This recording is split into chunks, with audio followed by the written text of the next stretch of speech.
Dito guys, ang nakikita natin ng very significant energy is meron kayong decision making na gagawin mga kapiksi. So, meron kayong mga gagawin pagdidesisyon. Itong mga pagdidesisyon nyo, parang dito nakasalalay kung magbabago. Kaya nga, di ba sabi natin, magkakaroon ng mga positive changes sa buhay ng mga kapiksi. So, dito, parang nakasalalay itong mga positive changes na to sa mga pagdidesisyon na gagawin nyo pagpasok ng January mga kapiksi. So, kung ano man yung iniisip nyo, mga pinaplano nyo, mga binabalak nyo for next year guys, feeling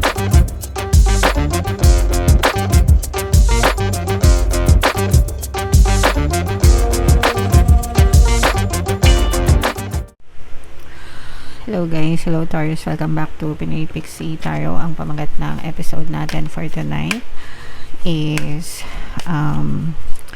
monthly horoscope guys para ngayong January para sa Taurus, Sun, Moon, Rising Sign and Venus. Hindi madulas. Ulitin natin. Sa dulo ng video guys, magkakaroon tayo ng yes or no, pick a card reading. Pwede kayo magtanong ng isang tanong answerable by yes or no, tapos titingnan natin yung sagot ng tarot sa inyo mga kapiksi. So sa dulo ng video yan guys, kaya make sure na tapusin nyo yung video. Ito yung deck na gagamitin natin mamaya guys. So unahin natin tong deck na to. Ito yung mga angel messages para sa inyo mga kapiksi. So unahin na natin itong nasa gitna guys, no? Big happy changes. So, pagpasok pa lang ng January, mga kapiksi, pagpasok pa lang ng bagong taon ng 2026, malalaki at mga magagandang pagbabago na agad yung nag-aabang sa inyo, Taurus, no? So, samantalahin ito, mga kapiksi, huwag nyong, kumbaga, make the year right, no? Ikaw na yung magdikta sa sarili mo na magiging ma-okay ang 2026 nyo. And kung gusto nyo talagang magkaroon ng mga positive changes, magsisimula yan sa sarili nyo mga kapiksi. So, kung ano man yung mga kailangan nyong kalimutan at kung ano man yung mga kailangan nyong baguhin, no? Ng 2025, gawin nyo na sa 2026 and make every month count, make every moment count mga kapiksi. Kumbaga, araw-araw kailangan aware kayo, araw-araw kailangan nakafocus kayo, araw-araw kailangan conscious kayo sa kung ano yung finofocus ng attention nyo mga kapiksi, because kung ano yung finofocus ng attention nyo, yun din yung magmamanifest sa physical reality nyo guys, okay? So, i-claim nyo na tong mga malalaki at mga magagandang pagbabago guys. And of course, if you believe mga kapiksi, no? Kapag sinabayan nyo, manifestation happens when you believe, no? When you believe what you want to manifest. And kung ano yung focus, sabi ko nga guys, kung ano yung focus nyo, kung ano yung pinaniniwalaan nyo, whether positive siya or negative, yun yung napupush out sa inyong physical reality. Ibig sabihin, yun yung na-experience nyo. So, kung naniniwala kayo na malas kayo, nakaka-experience kayo ng kamalasan, naniniwala kayo, mahirap kayo. Na-experience kayo ng kahirapan, mahirap pumasok pera, ang hirap magtrabaho, di ba? Kasi ganun yung paniniwala nyo. Pero kung naniniwala kayo na mayaman kayo, aangat kayo, aasenso kayo, magaan lang ang pasok ng pera sa inyo, bless kayo, yun din yung may experience nyo mga kapiksi. Okay? So, it's just a matter of switching or shifting your beliefs from negative to positive. And pwedeng magbago yan guys, kasi hindi naman kayo habang buhay nega eh, diba? Unless gusto nyo talaga magpakanega, diba? Pero for sure guys, no, kailangan nyo lang maging consistent, kailangan nyo lang magkaroon ng disiplina, Taurus, okay? Alright. And syempre kailangan mag-antay, kailangan habaan yung pasensya at kailangan mag-antay kasi hindi naman instant yan mga kapiksi, okay? Hindi naman instant yung mga manifestation, meron yung mga waiting period, Taurus. So kailangan yung mag-antay mga kapiksi, okay? Alright, so comment down below guys if feeling nyo nakaresonate kayo dyan sa mga messages na yan. So shuffle natin to, hanapin natin yung pasensya na kayo sa motor. Shuffle natin to guys. Hanapin natin yung energy ng Taurus. Habang sinashuffle ko to, panoorin nyo muna guys yung video natin regarding sa ating paano mag-manifest ng abundance video course. Kapiksi, sawa ka na ba sa mga struggles at hirap sa buhay mo? Masipag ka ba at masikap sa buhay ngunit hindi ka pa rin umaasenso? Ilang beses ka na bang nag-attempt mag-negosyo at mag-invest pero palagi ka pa rin nalulugi? Sa pagkakataon na ito ay maaaring may subconscious beliefs ka na nagiging balakid sa iyong pag-unlad at pagyaman. Introducing, paano mag-manifest ng abundance video course. Dito ay matututunan mong ma-overcome ang mga balakid mo para tuluyan ka ng umunlad, umasenso, sumagana, maging matagumpay, successful at maswerte sa iyong kabuhayan, pera, trabaho, negosyo, salapi at kaperahan ng bonggang-bongga. Dali, mag-send na ng email sa pinoypixie@gmail.com at simulan na ang iyong pagyaman ngayon. Alright, so sa lahat ng gusto mag-avail ng course guys, mayroon tayong paano mag-manifest ng abundance video course, paano mawala ang third party, at magkaroon ng harmonious na relationship, and paano pabalikin si ex, revise breakup. Sa mga interesado guys, mag-send lang kayo ng email sa pinoypixie@gmail.com. And sa mga naghahanap guys ng pampaswerte na lucky charms or lucky bracelet, aventurine tsaka citrine, yung recommended ko, may makikita kayo guys ng mga link sa description box. So, Taurus, kayo ay represent ng Queen of Coins sa ating spread. Datag natin yung spread nyo. Mga kapiksi, by the way, available na yung inyong 2026 kapalaran guys para sa bawat zodiac sign. So, kung hindi nyo pa napapanood guys, punta na kayo sa homepage natin. So, dito, mayroong presence ng fire sign, Aries, Leo, Sagittarius. For some of you, maaaring may fire element kayo sa inyong natal chart mga kapiksi, or you may be dealing with other fire signs. Dito guys, ang nakikita natin na very significant energy is meron kayong decision making na gagawin mga kapiksi. So, meron kayong mga gagawin pagdidesisyon. Itong mga pagdidesisyon nyo, parang dito nakasalalay kung magbabago. Kaya nga, di ba sabi natin, magkakaroon ng mga positive changes sa buhay nyo mga kapiksi. So, dito, parang nakasalalay itong mga positive changes na to sa mga pagdidesisyon na gagawin nyo pagpasok ng January mga kapiksi. So, kung ano man yung iniisip nyo, mga pinaplano nyo, mga binabalak nyo for next year guys, feeling ko sa January nyo talaga pag-iisipan, pagbubuhusan yung decision nyo.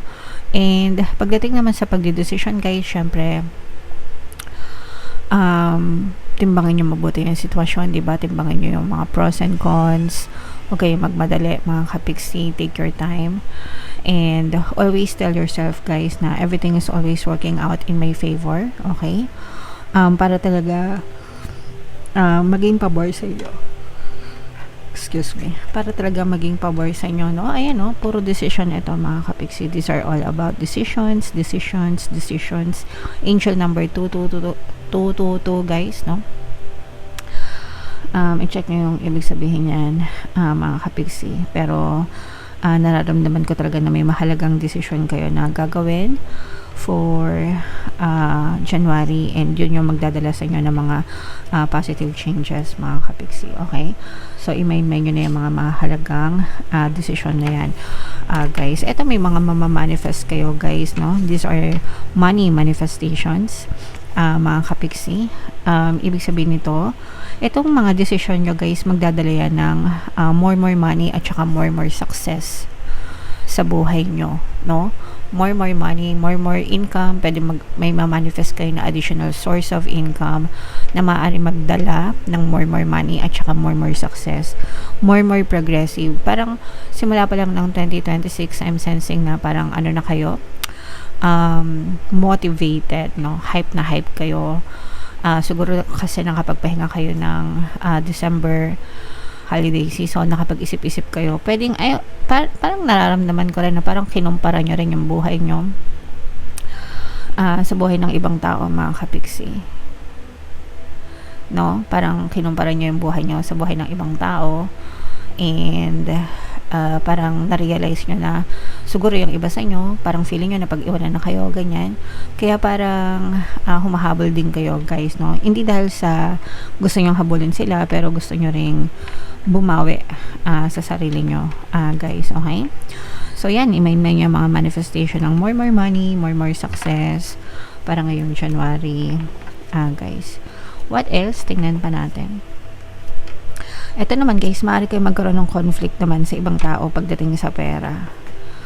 no? Baka, yung iba sa inyo guys, pwedeng ano din to guys, baka meron kayong mga utang, or merong may utang sa inyo na hindi nabayaran. So, it's either kayo yung may utang, or kayo yung inutangan, mga kapiksi, na parang unresolved issue regarding sa pera guys, no? So, kung kayo yung may utang mga kapiksi, syempre, it makes sense na magbayad kayo. Isipin nyo na lang na tinulungan kayo nung inutangan nyo, diba? So, it makes sense na ibalik nyo sa kanila yung tinulong nila sa inyo. Pero kung sila naman yung may utang, mga kapiksi, meron kasi ibang tao na matapang kapag siningil. Sila na yung may atraso, sila na yung umutang, sila pa yung walang kusang magbayad, tapos pag siningil mo, sila pa yung galit, diba? Meron tayong subliminal dito guys, para magbayad sila ng utang sa inyo. So, pwede yung pakinggan yon hanggang sa makonsensya sila at bayaran nila kayo. Tapos, syempre guys, ipagdasal nyo rin na sana magkapera sila. Kasi kung wala silang pera, paano nila kayo mababayaran, di ba? Okay. So, yun yung nakikita nating conflict sa utang mga kapiksi. And ito guys, talaga magiging busy kayo sa pag-aasikaso ng kaperahan nyo. Yun ang magiging focus nyo guys. Lalo na kung may negosyo kayo.